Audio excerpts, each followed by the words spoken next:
Exode, chapitre 4, à partir du verset 19. L'Éternel dit à Moïse dans le pays de Madian, « Vas-y, retourne en Égypte, car tous ceux qui en voulaient à ta vie sont morts. » Moïse prit sa femme et ses fils, les fit monter sur des ânes et retourna en Égypte. Il prit à la main le bâton de Dieu. L'Éternel dit à Moïse, « En partant pour retourner en Égypte, vois tous les prodiges que j'ai mis dans ta main.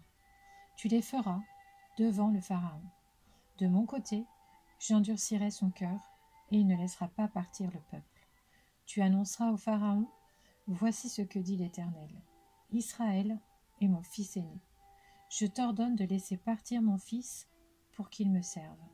Si tu refuses de le laisser partir, je ferai mourir ton fils aîné. » Pendant le voyage, à l'endroit où il passait la nuit, l'Éternel l'attaqua et chercha à le faire mourir. Séphora prit une pierre tranchante, coupa le prépuce de son fils et le jeta aux pieds de Moïse en disant « Tu es pour moi un mari de sang. » Alors l'Éternel le laissa. C'est à ce moment-là qu'elle dit « mari de sang » à cause de la circoncision. L'Éternel dit à Aaron « Va dans le désert à la rencontre de Moïse. » Aaron partit. Il rencontra Moïse à la montagne de Dieu et l'embrassa. Moïse informa Aaron de toutes les paroles de l'Éternel, celui qui l'avait envoyé, et de tous les signes qu'il lui avait ordonné d'accomplir. Moïse et Aaron poursuivirent leur chemin et rassemblèrent tous les anciens des Israélites. Aaron rapporta toutes les paroles que l'Éternel avait dites à Moïse et accomplit les signes sous les yeux du peuple. Le peuple crut. Ils apprirent que l'Éternel s'occupait des Israélites, qu'il avait vu leur souffrance, et ils se prosternèrent et adorèrent.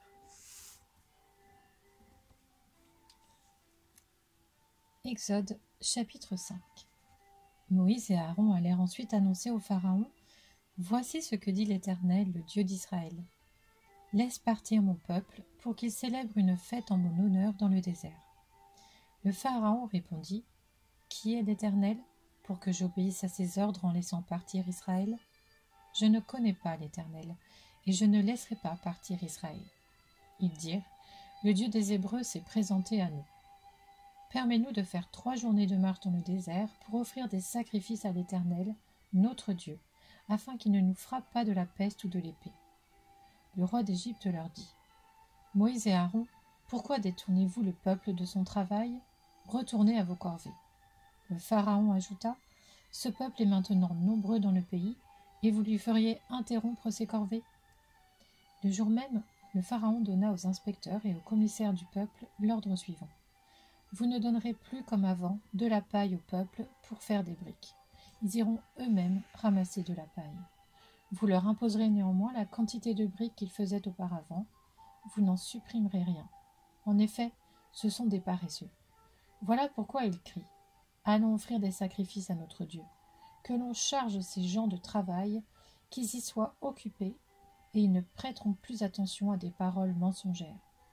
Les inspecteurs et les commissaires du peuple vinrent annoncer au peuple « Voici ce que dit le Pharaon. Je ne vous donne plus de paille. Allez vous-même vous procurer de la paille où vous en trouverez, car l'on ne supprime rien de votre travail. » Le peuple se dispersa dans toute l'Égypte pour ramasser du chaume en guise de paille. Les inspecteurs insistaient « Terminez votre tâche, chaque jour la tâche journalière, comme quand il y avait de la paille. » On battit même les commissaires des Israélites, établis sur eux par les inspecteurs du Pharaon. Pourquoi, disait-on, n'avez-vous pas fini hier et aujourd'hui, comme avant, la quantité de briques qui vous avait été fixée ?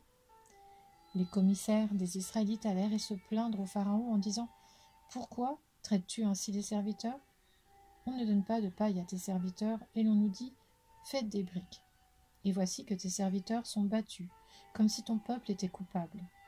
Le Pharaon répondit « Vous êtes des paresseux, rien que des paresseux. Voilà pourquoi vous dites « Allons offrir des sacrifices à l'Éternel. » Maintenant, allez travailler. On ne vous donnera pas de paille et vous livrerez la même quantité de briques. Les commissaires des Israélites virent qu'on les rendait malheureux en disant « Vous ne supprimerez rien de vos briques, mais accomplissez chaque jour la tâche journalière. » En sortant de chez le Pharaon, ils rencontrèrent Moïse et Aaron qui les attendaient. Ils leur dirent, que l'Éternel vous regarde et qu'il soit juge. À cause de vous, le Pharaon et ses serviteurs n'éprouvent que dégoût pour nous. Vous avez mis une épée dans leurs mains pour nous massacrer. Moïse retourna vers l'Éternel et dit, Seigneur, pourquoi as-tu fait du mal à ce peuple? Est-ce pour cela que tu m'as envoyé? Depuis que je suis allé trouver le Pharaon pour parler en ton nom, il fait du mal à ce peuple, et tu n'as pas du tout délivré ton peuple.